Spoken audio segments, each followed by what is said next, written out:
I'd like to welcome you to the 2015 Louisiana STEM Expo, hosted by Kenilworth Science and Technology Charter School. My name is Lauren Lambert Tompkins. I'm with Louisiana Clean Fuels. And on behalf of Kenilworth, I would like to thank all students, parents, and teachers who are here today. It's very important that we support STEM events such as this. Our city, our state, and our nation depend on these students to meet the challenges that tomorrow's economy will present. We are already seeing signs that our educational system has not kept up with the technological demands of the workplace. There are thousands more STEM jobs available right now in our community than there are trained people to fill those jobs. Technology is not going to wait on us to get our act together. We all can make a difference by encouraging students like these here today to pursue studies and eventual careers in science, technology, engineering, and mathematics.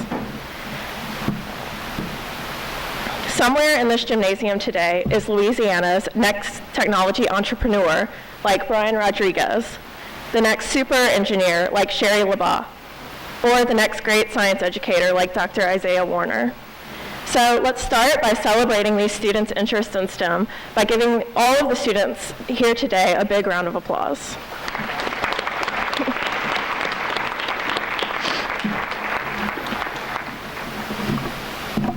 Okay. Next, I would like to introduce Brian Rodriguez. Brian Rodriguez is the founder and president of GatorWorks, a digital design company based in Baton Rouge. GatorWorks has been named 3 times as one of the 100 fastest growing companies started by an LSU graduate. Brian personally has been honored as a Baton Rouge Business Report Top 40 Under 40. He could have won that award many years ago when he and his friends started designing websites while he was still a student at Rummel High School in Metairie. We are very honored to introduce a true Louisiana homegrown STEM hero, Mr. Brian Rodriguez. So my name's Brian Rodriguez. I started a company called GatorWorks, and we do, a lot of website design and development and online marketing.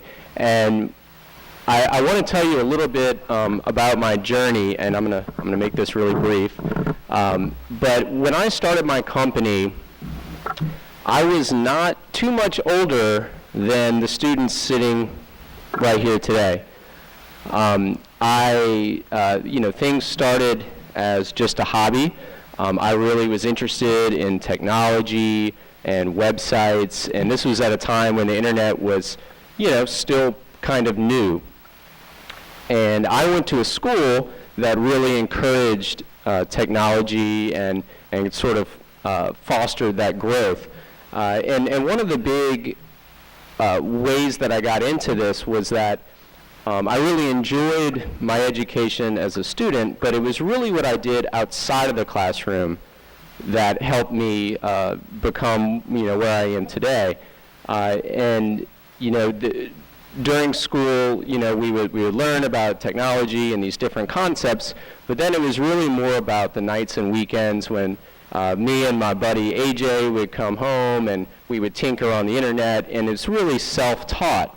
And that's one of the big takeaways that I want the students to realize is that, of course, your education is very, very important. It's very important to work hard in school, but it's almost equally as important to go home and to continue to explore those interesting concepts that you learn in class. And when you look at the internet as being such this incredible, vast resource, it's really the sky's the limit for you.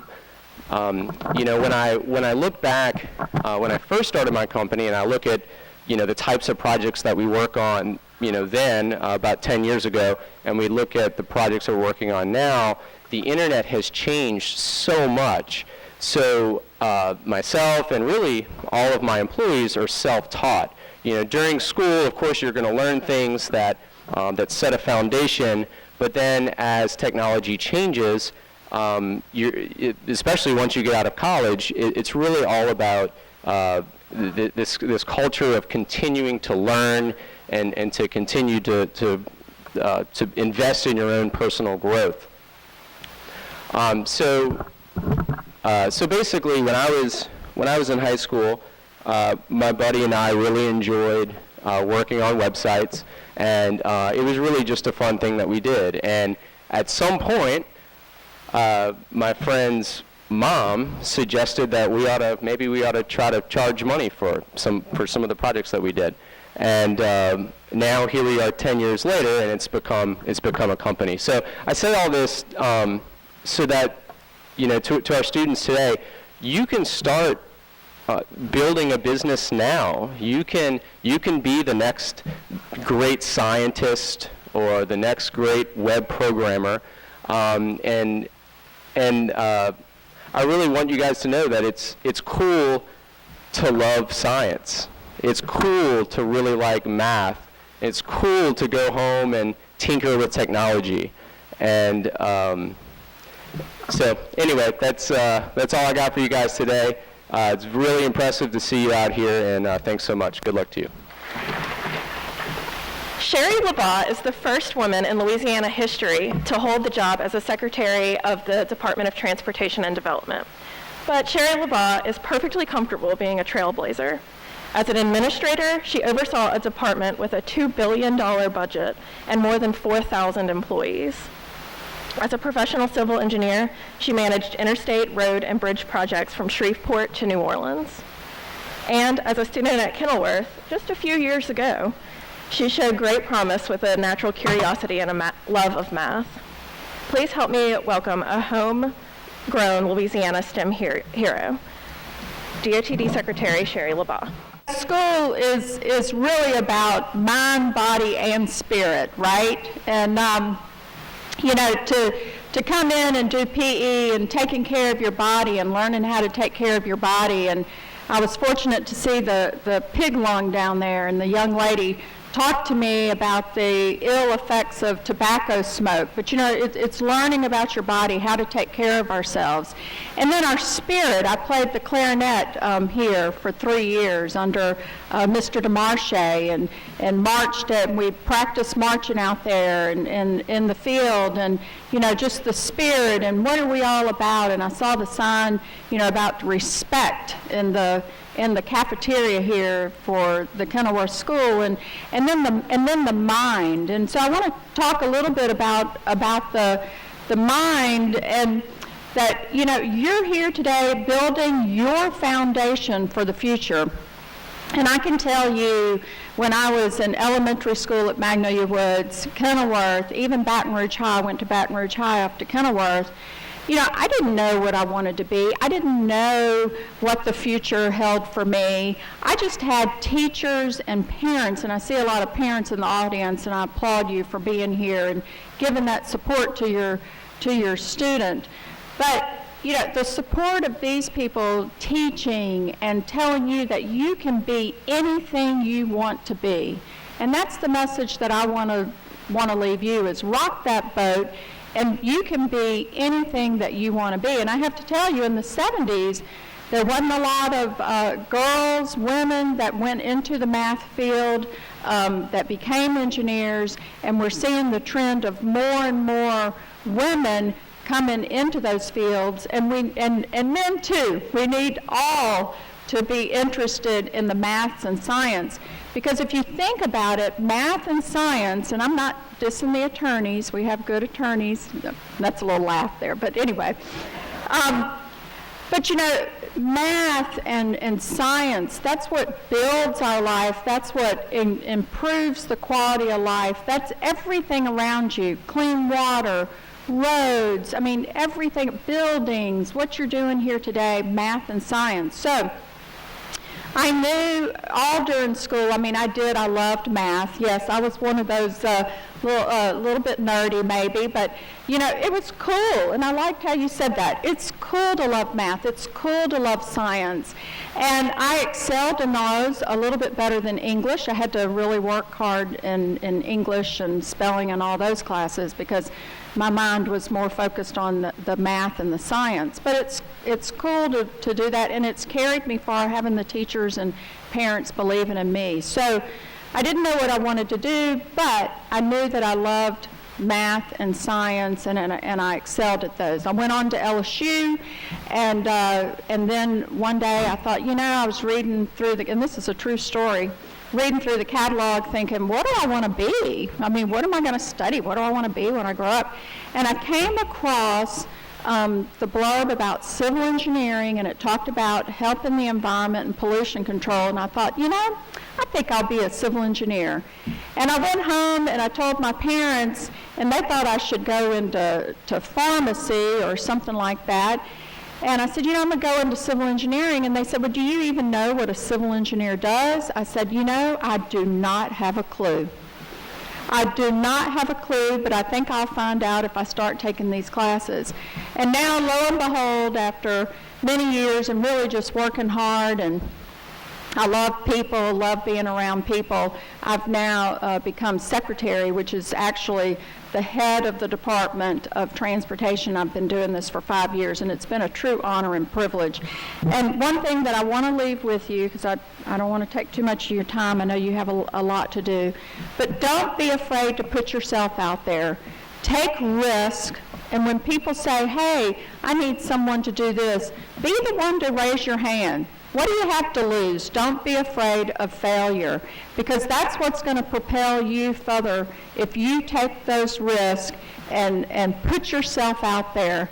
And that's what you're doing today. So this is just an extreme privilege to be here, to come talk to you, and look forward to talking to more of you as I go around the different exhibits. Thank you very much. This is the Science and Technology Expo, so there's a huge group of students from all different schools around Louisiana, public, private, and charter, that are presenting different science demos to a group of judges, and then they will be graded on a rubric, and the students with the best presented projects will win prizes. There are also exhibitors from all different chemical companies and science companies in the area who are coming to show students demos and speak with students about different science opportunities. We're helping to facilitate the STEM Expo for Kenilworth Middle School. The Department of the Navy is a very strong advocate for the STEM program. There are plenty of jobs under the field of science, technology, engineering, and math, and it's very important that the community, they're aware of the different opportunities that are available under those programs. The Navy is here today at the STEM Expo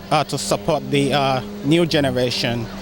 STEM is very important. The future of the nation depends on it, and it's really important for our young ones coming up to understand what impact studying or being in the STEM field has on the nation and in every profession. There's a lot of leadership opportunities coming from the STEM field, and the Navy is a part of it. We have our robots set up that we have in our robotics program, and we have a couple of recruiters out that are helping the students with navigating the robots. We do have a STEM program in the United States Navy that's not really known. We have a nuclear power program, so we always like to come out and show awareness of our interest in science and technology as well when it comes to STEM. We do have medical jobs. We have other engineering jobs as well that students may not know that we do have. Science and technology is always growing, and we're always trying to grow as a military association to help protect the world. Being in the STEM field, you learn problem-solving skills. In the society today, you don't even have to be in the Navy, but whatever you're doing, you're always going to be in a position where you will encounter some kind of problem. And being in the STEM field gives you that knowledge to be able to break things down to the fundamental stages to make a sound, educated decision on the way to go. So STEM is really important. They can learn, for us primarily, how we tie science and technology into the United States Navy, because I believe the military is known mostly for, combat or things like that. So to let students know that there are more to it than what actually meets the eye. It just engages those cognitive juices, and they have an opportunity to really push themselves to places they've never gone before with regards to science, technology, engineering, and math. There's no doubt that our lives are impacted by STEM in every fashion. I mean, whether we're talking about engineering, whether we're talking about mathematics, chemistry, technology, it's all around us. And those are the kinds of jobs that are not only relevant now, but they're relevant for the future. And if students want to ensure themselves that they'll be able to get good jobs, they should seriously think about the STEM field. Today, I touched a pig lung, a real pig lung, And the young lady showed me how air fills up the lung, how the lung expands and contracts. And she also talked about the ill effects of tobacco smoking. So not only is it science, mathematics, but it's also teaching children to be healthy and what it means to be healthy. Oh, there's no doubt that in order to get your interest stimulated in the science fields, you have to be exposed to things.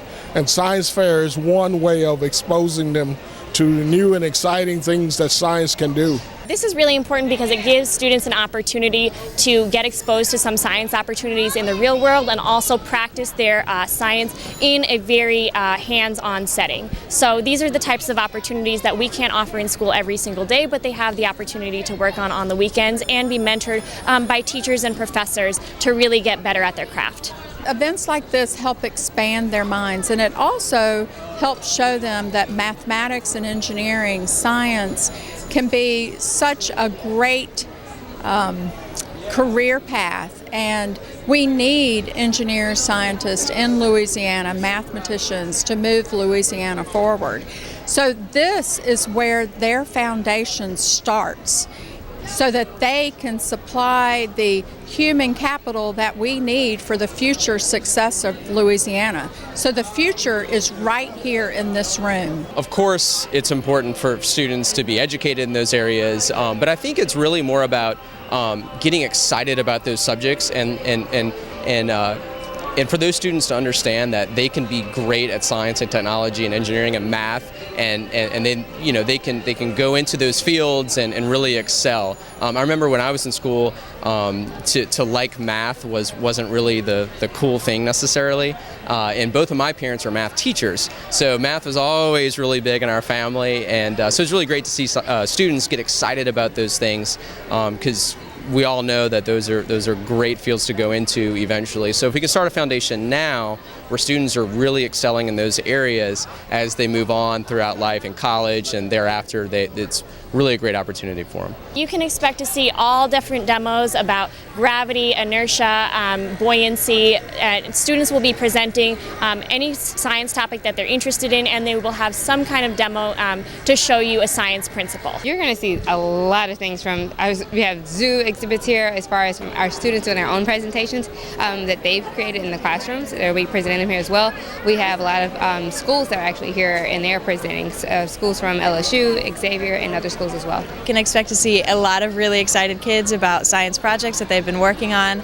We see judges from all over really getting to see what our kids have been working on, and just a lot of excitement here today. The main event is we have students presenting science demonstrations and explaining what's happening with these science demonstrations.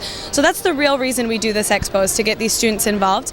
But we also have lots of different members from the community in the science, technology, engineering, and math fields that are presenting displays about their organizations and things like that as well.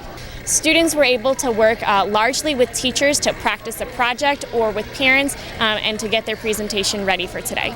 From our school, the students are mentored by one of the teachers at the school, and we just, once they pick their project, we make sure that they're, understanding what's going on with the project and that they have all the materials they need.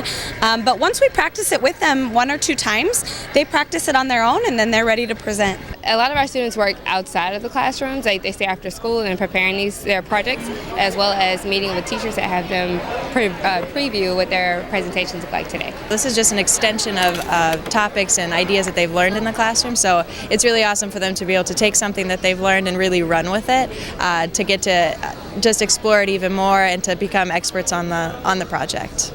First of all, it gets them excited about science, which as a science teacher, that's like great. I love, because they love the hands-on, they love to be able to, do it. It also gives them an opportunity to be the teacher, to explain something, because they don't really get to, you really understand something when you explain it. So they get to kind of explain their projects.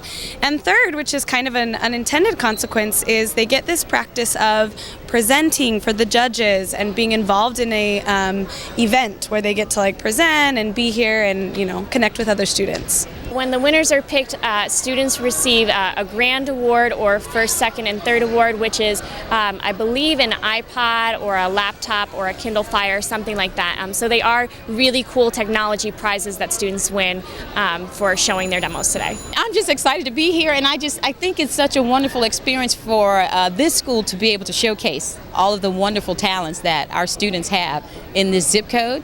They're awesome. These are some of the brightest students I have ever met in my life. 6th, 7th, and 8th grade students who are from various diverse backgrounds who can do anything in science, technology, engineering, mathematics. My girls were in private school from the time they were 2 years old right up until last year.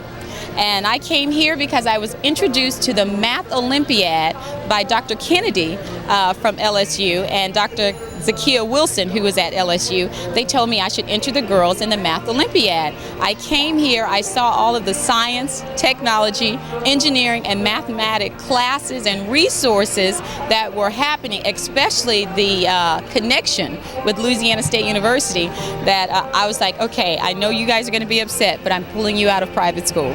And I did, and this has been the most fulfilling experiment for both of the girls and even for my 6-year-old, because he has been watching them do science projects all year. Angelina is doing a chemistry project where she has a chemical to determine what type of liquid is on a surface that they would normally use in a chemistry lab. So if you walk into a chemistry lab, you see a liquid on a surface, you're supposed to get a sponge, wipe it first before you touch anything. If the sponge turns purple, that means that surface has an acidic or poisonous chemical on it. So that's what her experiment is about, is basically laboratory safety.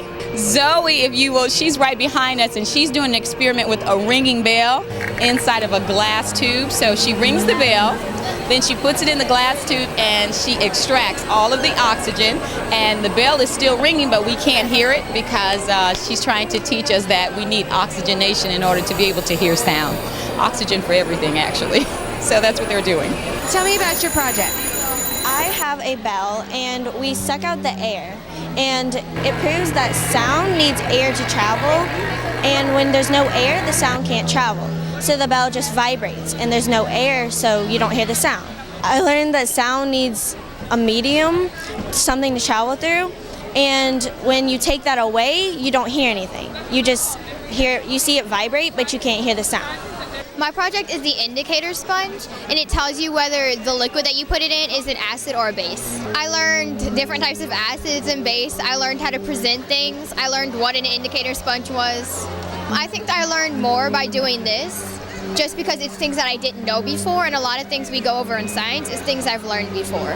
My project is about a plasma globe. It shows the electricity moving out of the atom, and when you touch it, it connects to you.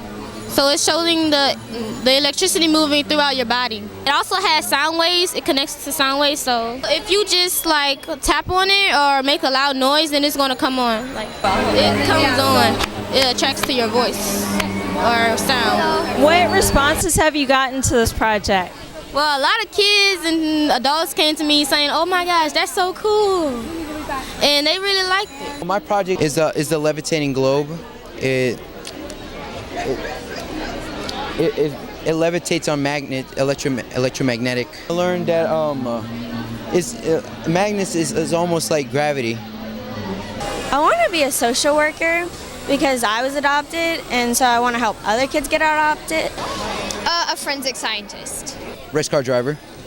While still a child in Bunkie, Louisiana, Isa Warner wondered how kerosene produced light in a lamp.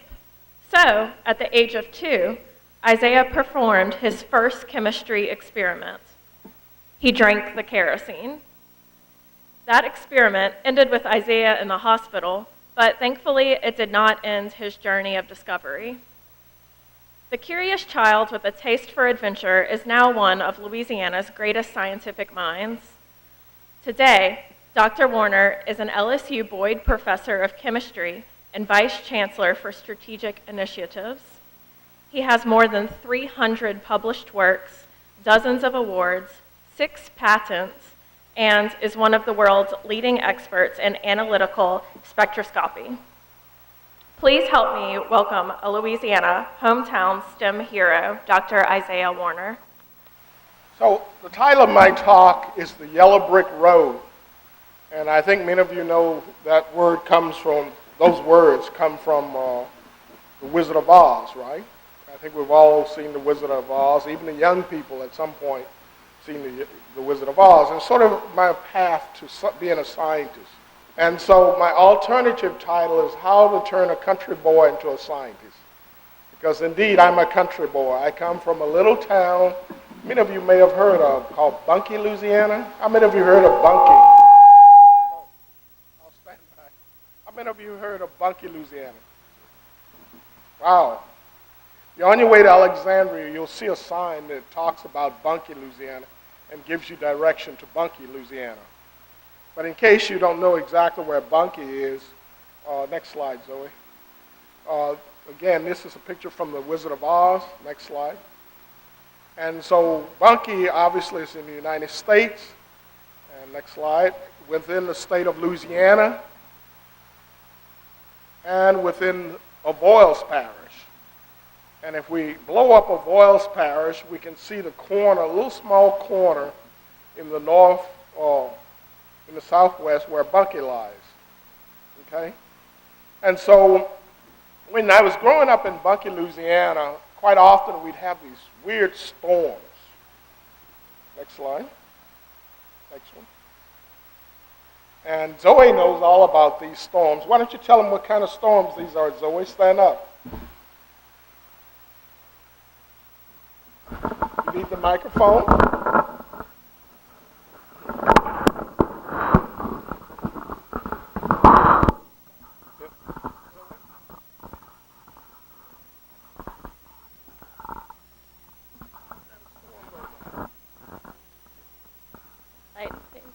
Lightning storms. I did. Oh. Lightning. They're lightning storms. And what is lightning made of? Electricity. Electricity. What does lightning seek to do? What does lightning seek to do? The ground. They can't hear you. Hit the ground. Yeah, it seeks to go to the ground. And sometimes on the ground we have buildings, right? Yes. Right? And what happens? Sometimes you get buildings that are struck by lightning, and the next slide sort of depicts that. And all of a sudden, all the lights go out in the house. And so, back. Back. Wait, go back? Go back. Yeah. Okay, and all the lights go out in the house. And so as a young man, at 2 years old, the lights will go out, and I say, you know, something happened to the lights. And all of a sudden they get this weird liquid out called kerosene. What is kerosene? You know, have an idea what kerosene is like, Zoe? Gasoline. Yeah, kerosene is sort of like gasoline. And so you put gasoline in this lamp, next slide, and then all of a sudden the house would light up again. Now, as a young man, I was fascinated by this. Even back in those days, there was snow occasionally in Louisiana. And so one day I'm riding on my bicycle. Next slide, Joey. And all I've got on my mind is kerosene. Why is this lamp turning on light? And all I know is they put this liquid in this lamp, and then they put a fire to it, and then the room would light up. And I just was fascinated by this whole idea of this kerosene lamp. But every time they used this liquid, they'd put it away into the cabinet. So one day, they left that cabinet open. Next slide, Zoe. And here's the cabinet open. So I, 2 years old, climb into this cabinet, and I say, I'm going to find out what this stuff is that gives light. Okay? Next slide. And so the first thing I did was smell it. Go back. Yeah. First thing I did was smell this liquid. Oh, it smelled terrible. Wow. If it smells terrible, I can't use smell. Let me try something else. Okay, one more. And I said, I'll drink it. And where do you think I ended up after drinking kerosene? Next slide, Zoe. Yes, I ended up in the hospital. So after that stay, I put my whole idea of drinking chemistry away and decided that maybe I'd better wait a while to do my chemistry experiments. So next slide, Zoe. And so it was about 8 or 9 years later, my brother and I got our first chemistry set from our parents. And this chemistry set literally changed our lives. But my grandmother remembered my first experiment with chemistry. She would not allow me in the house with this chemistry. So what she did was say, you can go play with the chemistry set, but you're going to play outside. So we would only be allowed to play with the chemistry set on the outside. Next slide. And so as I grew up, I had lots of mentors. And these were my mentors. Can you tell me what that is, what those are, Zoe? What? Slaves? Oh, wait. Well, those are cotton fields, right? And people working in cotton fields. My mentors were the cotton fields. I worked in the cotton fields and I said, this is not going to be part of my life. And my grandmother said, well, what are you going to do? I said, I don't know, but I guarantee you it won't be this. She said, well, what about teaching? I said, it sounds good to me. And so I just gave up the cotton fields after I decided to go on to school. Next slide. And so I graduated from Carver High School in Bunkie, Louisiana. This is a picture of me in 1964. Next slide.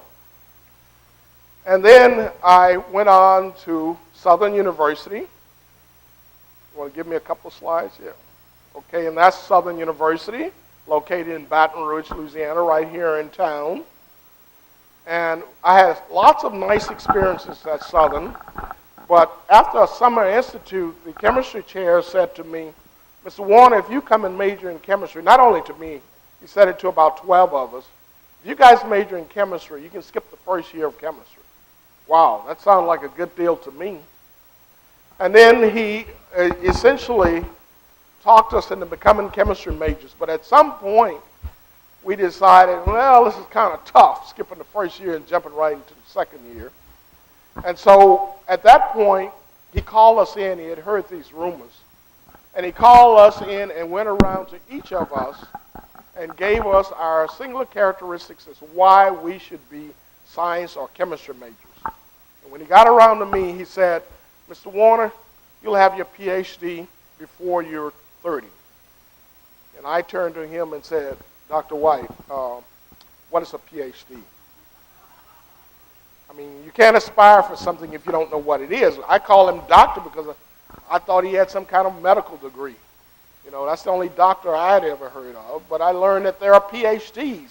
Those are terminal degrees in the fields of science, technology, engineering, and mathematics. And so if you get a PhD in chemistry, that is the largest degree you can get in chemistry, a PhD in engineering. So I'd like all of you young scientists to aspire to get PhDs. Next slide. Now, I did lots of things at Southern. I ran experiments. Here I am running an experiment. I joined the chemistry club. Next slide, Zoe. And here I am among a group of students. Now, you got to pick me out, Zoe, since you know me so well. Go back. Which one is me?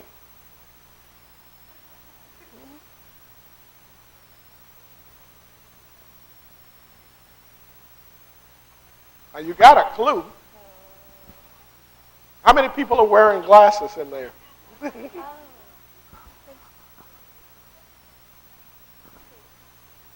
Oh, I thought the other. There's two people wearing glasses.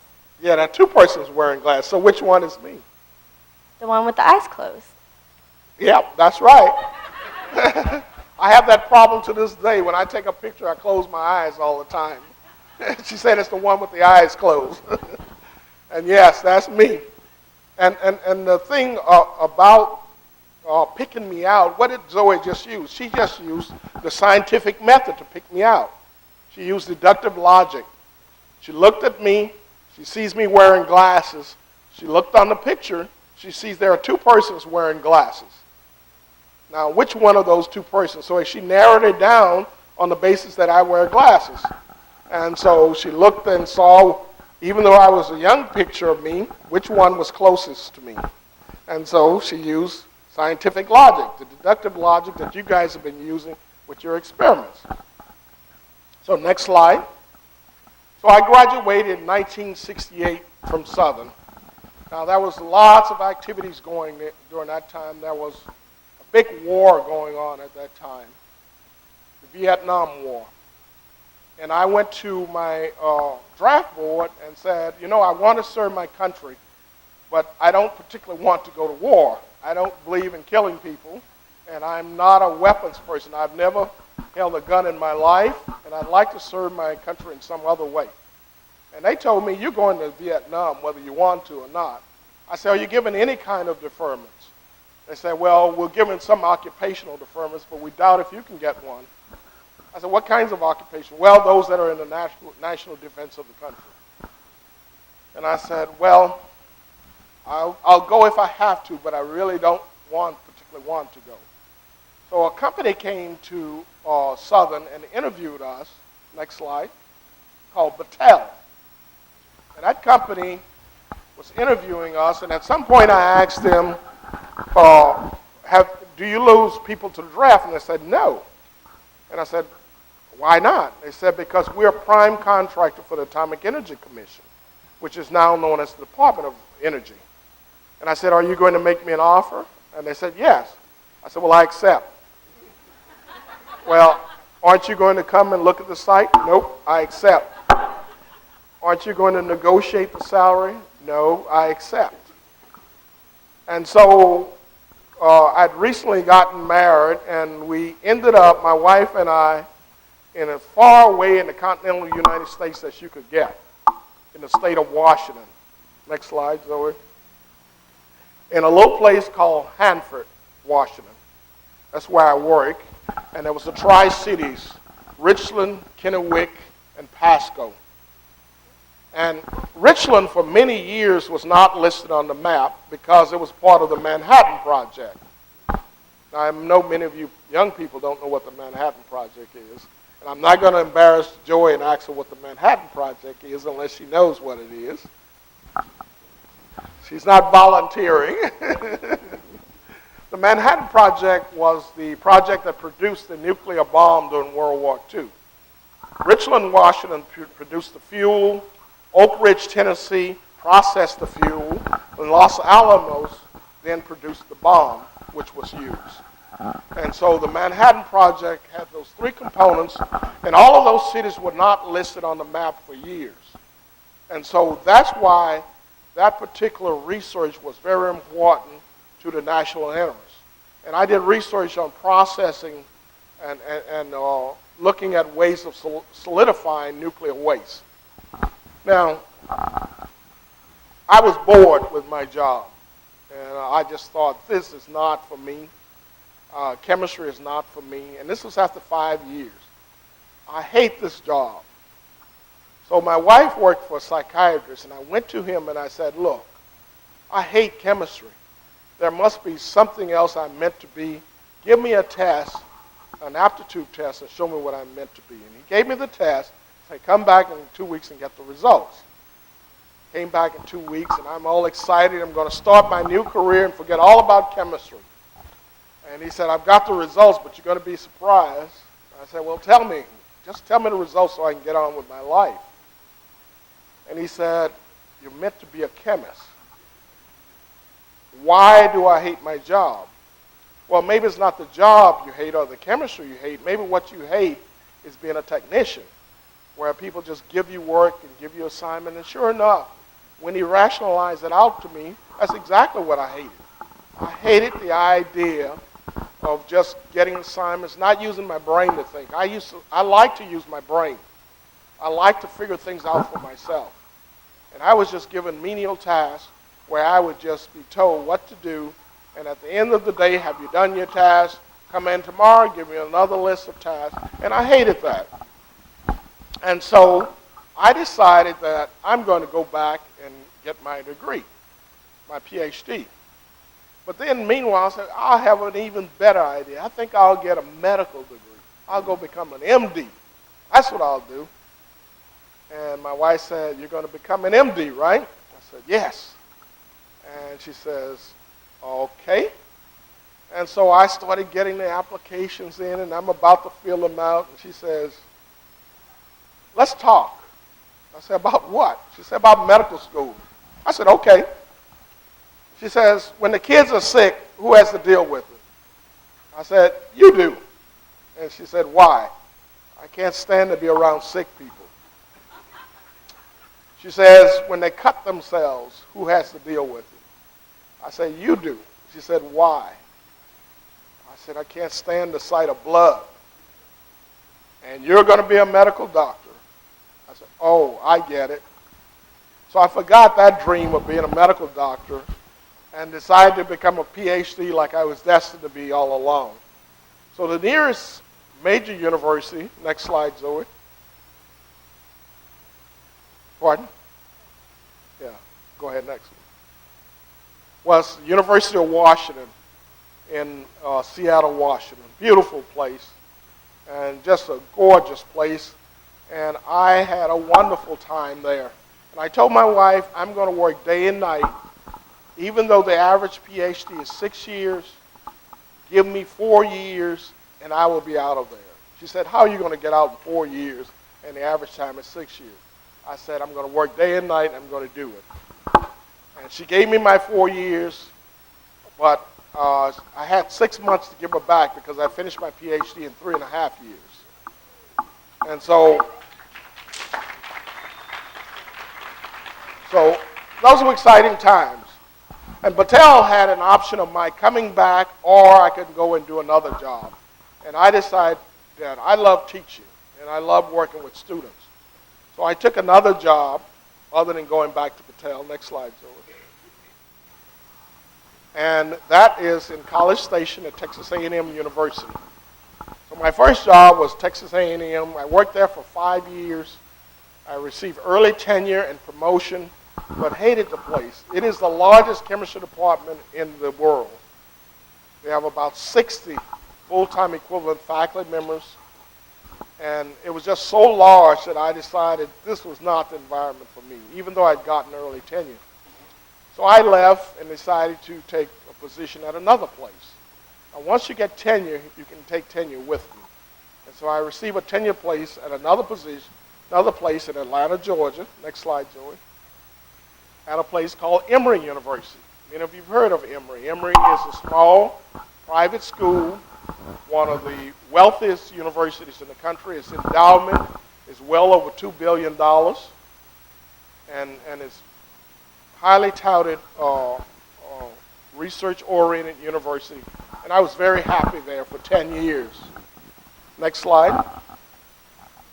Now, Zoe, which one of those persons is me? Hard to figure out. Do you believe that's me? I had hair at that time. Eyes are open this time. Pardon? They're open. It's what? Your eyes are open this time. Oh, my eyes are open this time. Yeah. Well, sometimes my eyes stay open. Well, that's a picture of me with one of my undergraduates. He's the first undergraduate to get a BS and an MS degree with me at Emory, Dr. Matthew Tarr, who is now chair of the chemistry department at the University of New Orleans. So Matt and I get to interact both on a social basis as well as a professional basis. And so, next slide. And so, LSU had an endowed chair. And they approached me at that time knowing that I'm from Louisiana. And so, after some back and forth, I finally decided to accept the chair. I should say that initially I turned the chair down.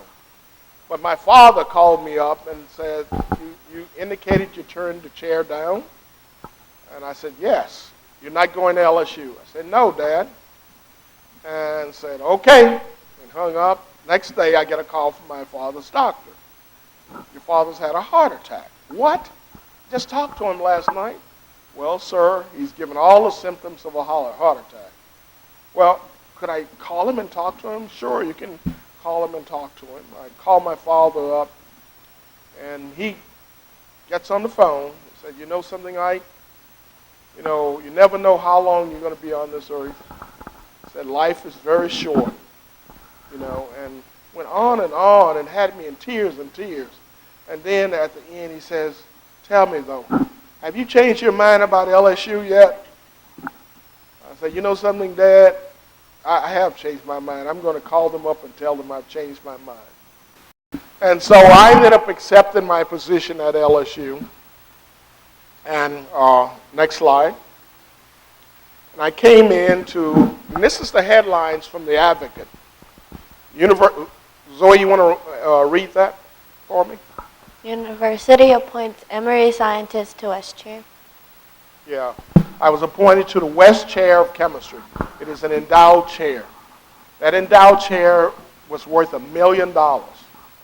And what happens with that is someone, Philip West, put in $1 million into the bank and says, find a scientist who's worthy of my name, and whatever proceeds comes from that $1 million, he can use it for his research.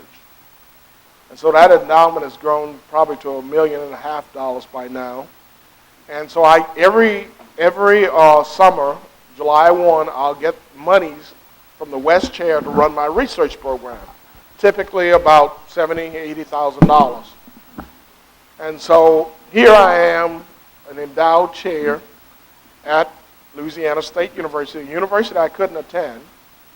And now I'm an endowed chair, and since then I've been named a Boyd professor, which is the highest rank in the system. And there are not many persons who are both Boyd professors and endowed chairs. I'm one of a few.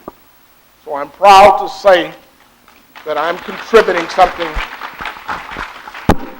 that I'm making a contribution to my state through my research at LSU, through lots of activities that I do like this. Someone said, well, how do you find time to do this? Why do you do these things? There's no way I can ever turn down, unless I've got a conflict, an offer to interact and work with students. Next slide, Zoe. And here's a picture of my research group. This is a picture that was taken, a little over a year ago. I now have 12 graduate students and a postdoc. And each year, I've graduated. Now, not only have I gotten a PhD, I've graduated close to 60 PhDs myself.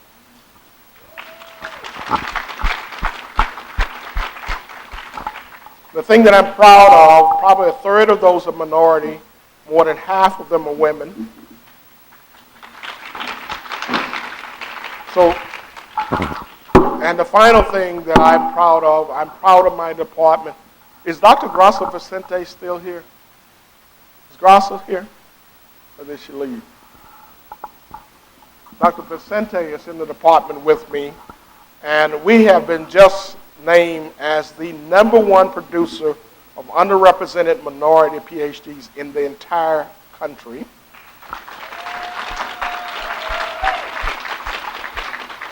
And #1 in the percentage of women that receive PhDs.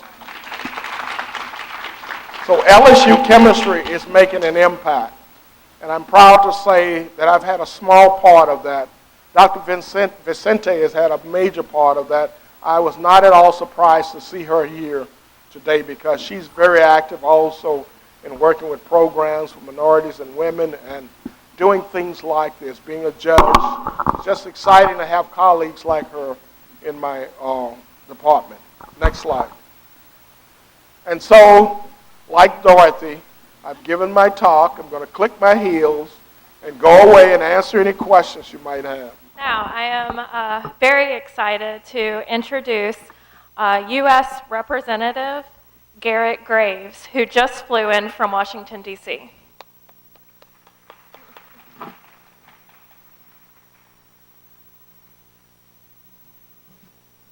Hey, good afternoon. My name is Garrett Graves, and newly elected congressman for this area. First of all, I want to thank you for giving me a chance to briefly come say hello. It was great just walking in, seeing our military folks. Thank you very much for being here, and thank you for your service. seeing many representatives from our petrochemical industry, which is fueling a $100 billion renaissance here in Louisiana. $100 billion in future projects and job opportunities are being created right here in Louisiana because of our petrochemical industry, because our ability to power this nation's economy right here. And I think it's so amazing, and I think it's so wonderful that we have so many students right here, that we have this great school here that's training Louisianians, training our schools, training our students to be able to take those jobs in the future and continue powering this nation's economy with the resources here from Louisiana.